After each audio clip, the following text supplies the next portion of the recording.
देश ही नहीं बल्कि दुनिया भर के संगीत प्रेमी मन ला अपन गाना गाए के मासूम अंदाज ले दीवाना बनैया सहदेव अस्पताल में जीवन भर संघर्ष करत हे। बता दन सुकमा जिला के रहैया सहदेव मंगलवार के संझा सड़क हादसा के शिकार हो गई, जेकर जगदलपुर मेडिकल कॉलेज में इलाज चलत हे।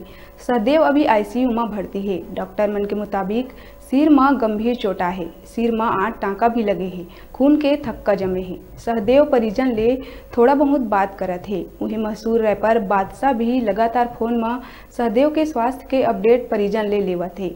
बादशाह कहिस के यदि कोई भी परेशानी या जरूरत हुई तो सीधा मोड़ से बात कर सकत है, उनका टीम पूरा मदद करही। साथ ही बादशाह के एक टीम भी सहदेव ले मुलाकात करही।